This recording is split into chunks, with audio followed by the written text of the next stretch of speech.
두 번째 주일입니다. 2000년 전 예수님께서 이 땅에 오신 것을 기념하고 또 다시 오실 예수 그리스도의 재림을 기다림의 절기라 이렇게 이야기할 수 있습니다. 그 기다림의 때에 우리가 어떠한 마음과 태도를 가지고 기다려야 할런지 오늘 우리에게 주시는 하나님의 말씀을 통해서 다시 한번 깨달아 알아지는 복된 시간이 되시기를 주님의 이름으로 축원합니다. 프랑스의 여배우 잔 칼망이라고 하는 여배우가 있습니다. 이 잔 칼망이 90세가 되던 해에 47세 된 이웃집 사람이 그녀에게 와서 하나 제안을 했어요. 뭐라고 제안을 했느냐 하면 당신이 살아가는 동안에 죽을 때까지 내가 다달이 2,500프랑씩을 주겠습니다. 근데 만약에 당신이 돌아가시면 당신의 이 집과 가구와 이 저택을 다 나에게 주세요. 어떻습니까?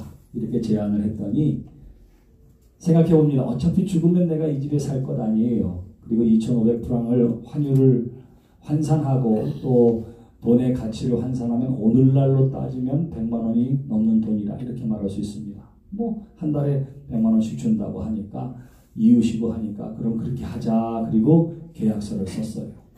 이웃이 생각할 때에는 90세 된 할머니니까 한 몇 년 정도 더 살리라 여러분 기대했을 것 같아요. 네? 한 5년? 네. 아마 비슷한 생각했을 거예요. 길어야 한 5년 정도 사시지 않을까 그렇게 생각하고 다달이 100만 원씩 드린다 하더라도 이 큰 저택을 내 것이 되니까 이거 수지 맞는 장사라 이렇게 생각을 했습니다. 2년, 3년, 5년이 지났는데도 정정하세요. 10년이 지났는데 이만하면 했더니 그때까지 살아계세요. 15년이 지났는데도 살아계시고 20년이 지났는데도 살아계십니다. 이 90세 할머니가 몇 세에 돌아가셨냐면 122세에 돌아가셨습니다. 122세. 오히려 47살 이 이웃은 30년 만에 죽었습니다. 그러니까 다달이 돈만 들이다가 할머니의 죽는 것도 보지 못하고 먼저 죽은 거예요. 자, 다달이 돈을 들이면서 이웃이 무슨 생각을 했을까요? 이분이 언제 돌아가시나? 언제 돌아가시나? 그랬을까요? 자, 우리가 기다리는 여러 가지 모양이 있습니다.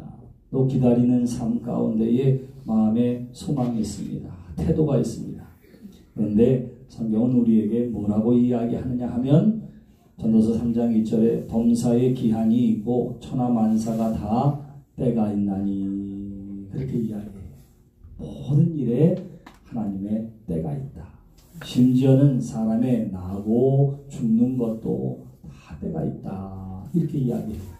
천하범사의 모든 것에 때가 있다고 하는 이 전도서 3장 1절의 말씀은 하나님께서 모든 세상의 만사를 하나님께서 정하시고 하나님의 뜻대로 인도하신다. 이렇게 말할 수 있습니다. 다시 말하면 인간 세상의 모든 되어지는 일들이 다 하나님의 역사하신 가운데 하나님의 주관 가운데 있다. 이렇게 이야기를 하고 있는 거예요. 사랑하는 성도 여러분, 하나님이 우리에게 그 때를 알려주시고 그 때를 따라 분별력 있는 삶을 살기를 기대하시는 줄 믿습니다.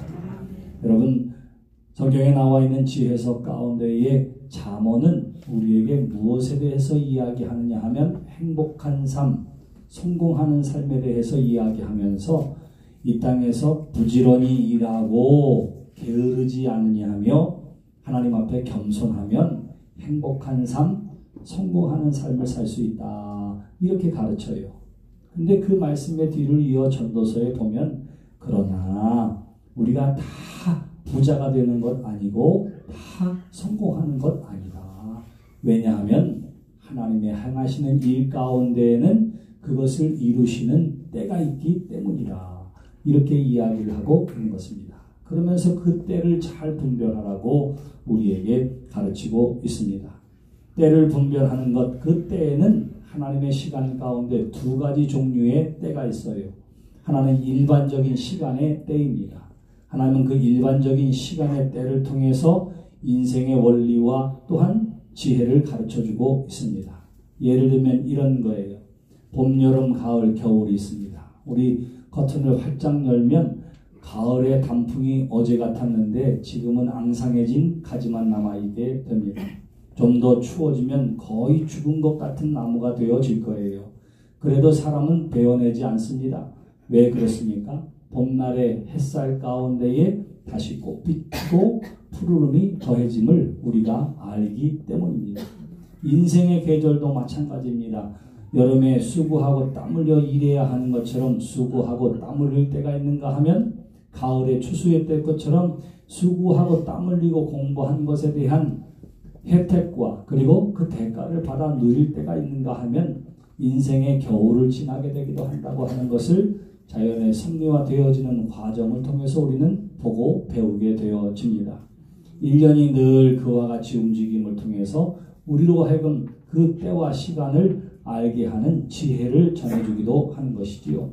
우리가 이것을 일반적인 계시라, 일반 계시라 이렇게 이야기하고 또한 두 번째 특별 계시라고 이야기해서 특별한 때를 또한 하나님께서 지정해 놓으셨습니다. 이 특별한 때는 언젠고 하니 바로 하나님께서 2000년 전 예수 그리스도를 이 땅에 보내주신 그 특별한 시간과 때가 있었습니다.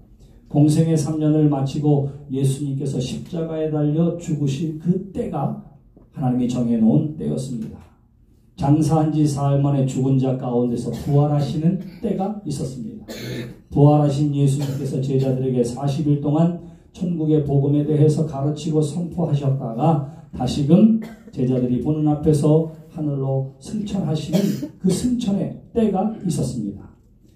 그냥 사계절 하루 24시간 그냥 흘러가서 반복되어지는 시간 가운데 특별한 일이 벌어지는 그때를 가리켜서 특별한 계시, 하나님의 때 이렇게 이야기를 하고 있는 것입니다. 오늘 우리가 함께 읽은 본문 말씀에도 이와 같이 범세의 기한이 있고 천하만사에 이룰 때가 있다 라고 하는 것은 세상의 모든 것들을 다스리시는 분은 하나님이십니다 라고 하는 사실을 우리에게 가르쳐주고 있는 것입니다. 사랑하는 성도 여러분, 그 하나님이 다스리는 때가 있는데 그 때를 잘 분별하는 저와 여러분들이 되시기를 주님의 이름으로 축원합니다. 때를 알아야 돼요.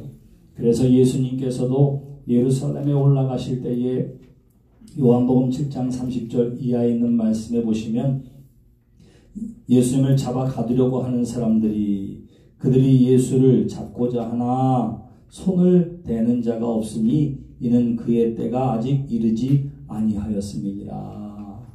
요한이 보니까 사람들이 유대인들과 서기관과 바리새인들이 예수님을 어떻게 해서든지 잡아 죽이려고 하는 거예요. 예루살렘에 올라가는데 이때다 하고는 잡아 죽이고 가둘 것 같은데 사람들이 아무도 손을 대지 못하는 것입니다. 왜냐하면 아직 하나님의 때가 이르지 않았기 때문이라. 요한이 봤을 때는 하나님의 때가 아직 되지 않았기 때문에 감히 사람들이 예수님을 손대지 못하였다 이렇게 보고 있는 것입니다. 사도 바울도 갈라디아서 4장 4절 이하에서 때가 참에 하나님이 그 아들을 보내사 여자에게 나게 하시고 그래요. 여기에도 뭐예요? 하나님의 때가 되었을 때에 그 때를 따라서 하나님의 섭리를 따라서 예수 그리스도가 이 땅에 오셨다 이렇게 말하는 거예요. 때를 잘 분별하는 저와 여러분 되시기를 주님의 이름으로 축원합니다. 우리의 때라고 하는 것이 우리의 정한 때가 아니라 하나님이 이루실 때가 있다 하는 거예요. 우리는 보통 어떻게 하면 얼마나 성격이 급한지 몰라요. 빨리. 제가 미국에 처음 갔더니 미국 사람들이 자기 한국말 알 줄 안다고 하면서 세 개를 이야기했어요. 안녕하세요, 감사합니다, 빨리빨리. 자기 한국말 할 줄 안다 그러면서 세 가지 안녕하세요, 감사합니다, 빨리빨리. 빨리빨리 어디서 배웠느냐고. 가는 데마다 빨리빨리해요. 짜장면 시키고 3분 안에 안 나오면 그냥 일어납니다. 그게 우리 성격이에요. 또한 공사 웬만하면 세계에서 제일 빨리 빌딩을 세우고 다리를 만드는 것이 우리 아니겠습니까? 그런데 성경적으로 보면 어떠냐 하면 그 빨리빨리가 꼭 좋은 것은 아니에요. 우리가 잘 아는 것처럼 요셉도 어떻게 합니까? 그가 팔려가고 또한 가족과 그리고 젊음의 시간을 다 허비한 것처럼 보여지게 되었지만 그의 인생에서는 하나님이 그를 세울 때까지 기다림의 세월이 13년 이상이 필요했던 것입니다.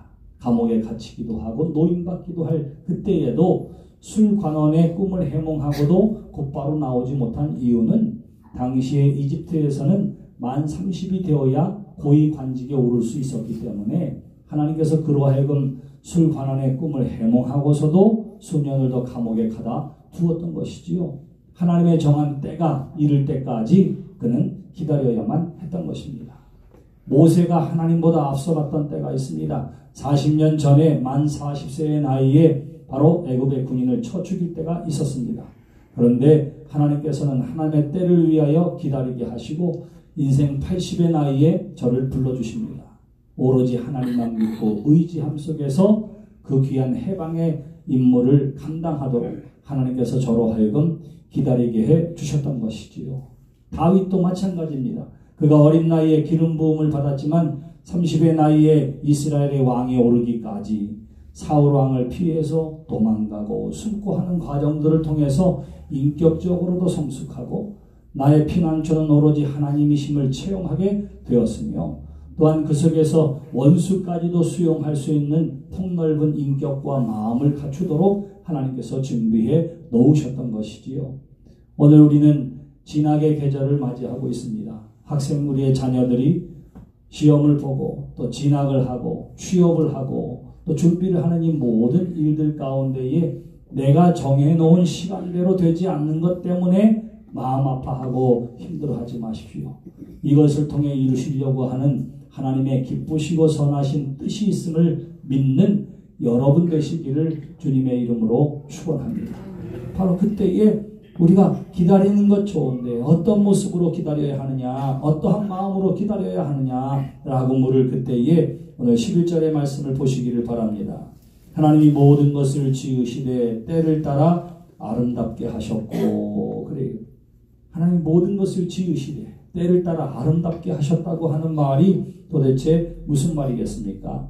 좀 더 명확하게 표현하면 이렇게 말할 수 있습니다. 하나님은 모든 것이 제때에 아름답게 되도록 만드셨다. 이런 말이에요. 하나님은 모든 것이 제때에 아름답게 되도록 만드셨다. 지금은 좀 불완전해 보여요. 지금은 좀 어설퍼 보여요.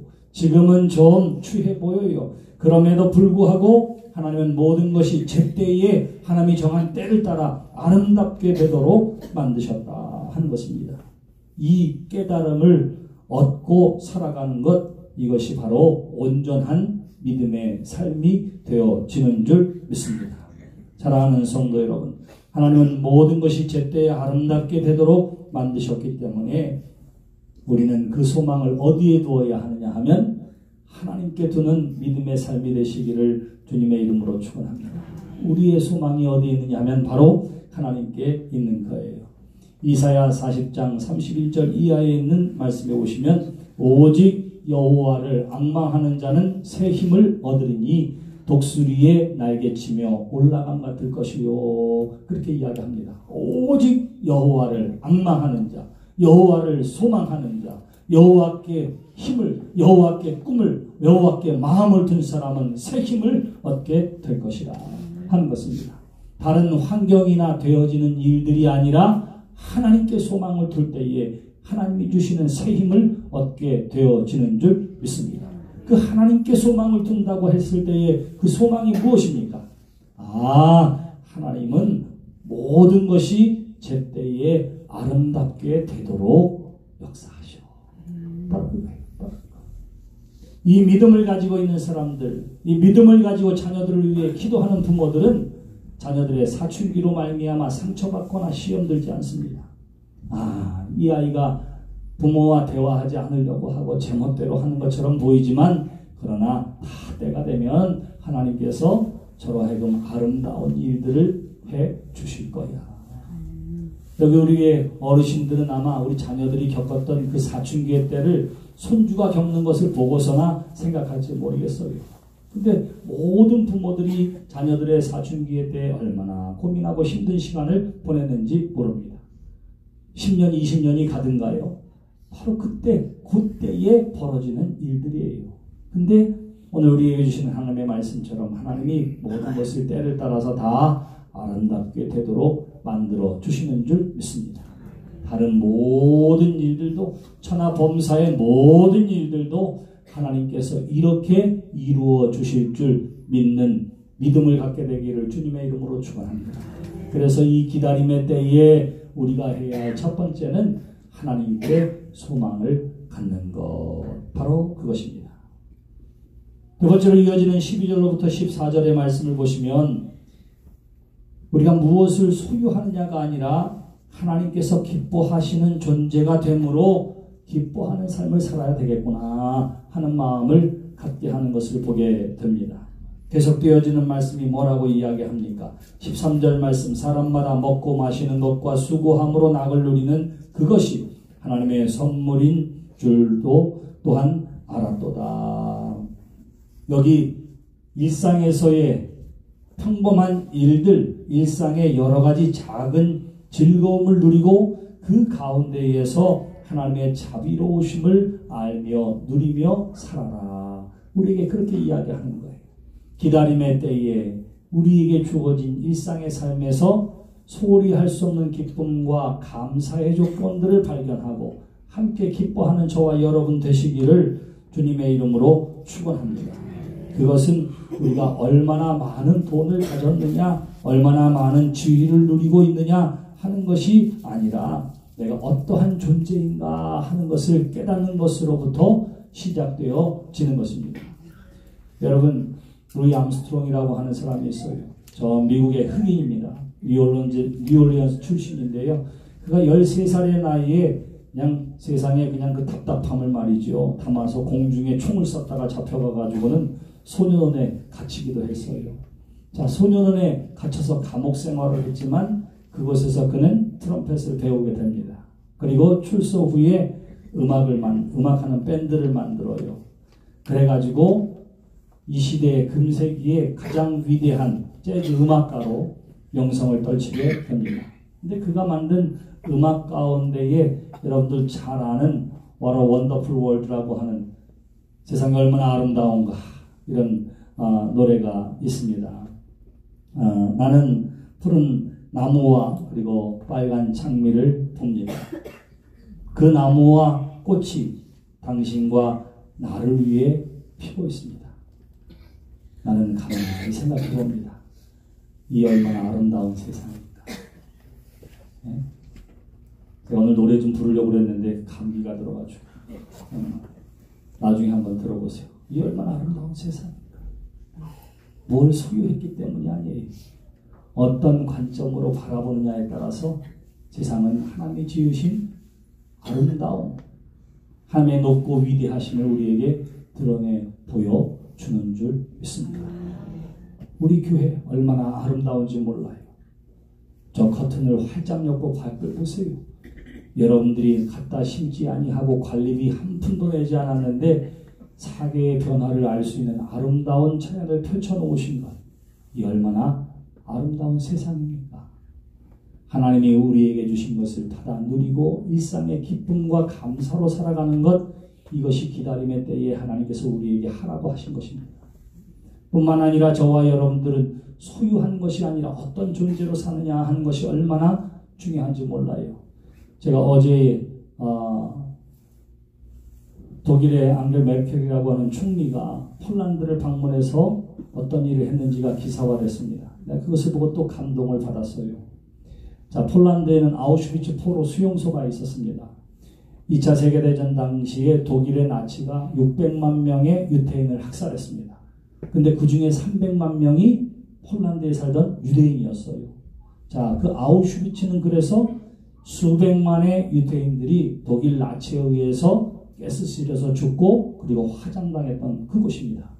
근데 그곳에 독일의 총리가 방문을 하고 그리고 폴란드의 총리와 함께 가서는 그곳에 헌화하고 그리고는 뭐라고 이야기했느냐 하면 우리는 이 전쟁으로 인해 죽어간 많은 사람들을 추모합니다. 나는 이 야만적인 범죄에 부끄러움을 느낍니다. 다시 한번 사죄하며 희생자를 추모합니다. 그렇게 이야기했어요. 독일의 총리로는 세 번째 지금 그곳을 방문해서 이리와 같이 사죄한 것입니다. 그리고는 폴란드가 원하지도 않고 부탁도 안 했는데 790억이라고 하는 돈을 독일 정부가 다시금 그곳에 기부하면서 이 기념관을 계속해서 잘 유지하라고 하는 데에 돈을 기부하게 되었습니다. 뭐예요? 과거에 잘못한 것이 있어요. 큰 아픔과 상처를 인류에 준 바가 있습니다. 그런데 다시는 그러한 역사를 되풀이하지 않게 하기 위해서 그것을 기억하자고 이야기하고 진심으로 마음을 담아 사과하는 것. 이것이 바로 인류 국민 아니겠습니까? 우리는 1등이 되어지는 것, 그래서 돈을 가장 많이 벌고 가장 경제적인 나라로 부강하는 것, 여기에 가치를 두는 나라가 있습니다. 일본이 바로 그렇습니다. 그래서 어쩌면 경제적으로 어느 분야에 떠서는 1등이 될 수도 있는지 몰라요. 그런데 지금까지 단 한 번도 2차 세계대전에 대해서 사과하거나 혹은 거기에 대해서 잘못을 시인하거나 하지 않습니다. 그게 뭐예요? 경제적으로 1등일지는 모르지만 인류가 되지 못하는 이유가 바로 거기에 있는 것입니다.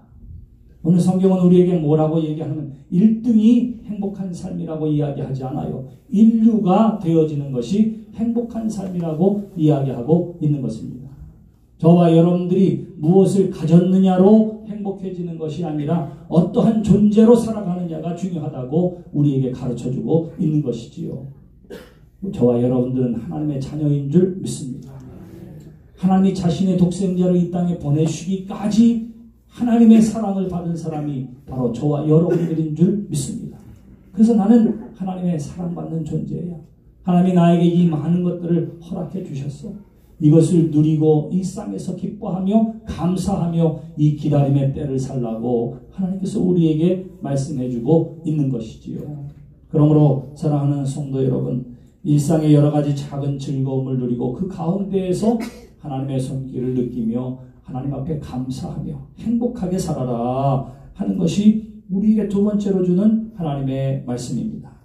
그리고 한 걸음 더 나아가서 우리에게 주시는 말씀이 무엇입니까? 14절에 보시면 하나님께서 행하시는 모든 것은 영원히 있을 것이라. 그 위에 더할 수도 없고 그것에서 덜할 수도 없나니 하나님이 이같이 행하시면 사람들이 그의 앞에서 경외하게 하려 하심인 줄을 내가 알았도다. 계속 되어지는 일 가운데에 그 어느 것도 우리가 함부로 할 수 없어요. 그로 말미암아 우리 하나님을 경외할 수밖에 없는 것입니다. 그래서 우리로 하여금 하나님을 경외하는 삶을 살라고 하나님께서 친히 우리에게 가르쳐 주시는 줄 믿습니다. 사랑하는 성도 여러분, 이 기다림의 때에 소망을 하나님께 둔 믿음의 삶을 살게 되시기를 주님의 이름으로 축원합니다. 소망을 하나님께 두는 이유는 인생의 모든 일들이 하나님의 섭리 아래 있음을 우리가 믿기 때문이요. 그 하나님께서는 모든 것이 제때에 아름답게 되도록 역사하시고 운행하시기 때문인 줄 믿습니다. 그 소망 안에서 우리에게 주어진 일상 가운데에 하나님이 주신 것, 하나님이 누리게 하신 것에 대해서 기뻐하고 감사하고 행복한 삶을 살아가는 것, 그것이 하나님께서 우리에게 기대하는 삶이요. 또한 하나님을 경외하는 믿음 가운데에 살아감으로 주님이 땅에 다시 오실 그날을 기다리며 소망하는 저와 여러분들의 삶이 되시기를 주님의 이름으로 축원합니다. 기도하겠습니다. 하나님 아버지, 은혜를 감사합니다. 주님의 이 땅에 다시 오심을 기다리는 기다림의 시간들을 살아가는 우리로 하여금 어떠한 태도와 모습으로 살아가고 기다려야 할런지를 친히 우리에게 가르쳐 주심을 감사합니다. 하나님의 때가 있다고 하셨사오니 또 모든 것이 이룰 때가 있다고 말씀해 주셨사오니 하나님을 소망하며 살아가는 사람들 되게 하여 주시옵소서. 염려와 근심과 걱정이 아니라 모든 것이 제때에 아름답게 되도록 하나님이 만드시고 섭리하여 주심을 믿고 영혼을 사모하는 마음으로 이 땅을 살아가는 성도들, 우리에게 주어진 일상 가운데 하나님이 누리게 하신 것을 누림으로 말미암는 기쁨과 행복을 받아 누리는 삶을 진실로 하나님을 경외한 가운데에 하나님과 동행하는 우리의 삶 되게 해 주시옵소서. 예수님의 이름으로 기도드렸습니다. 아멘.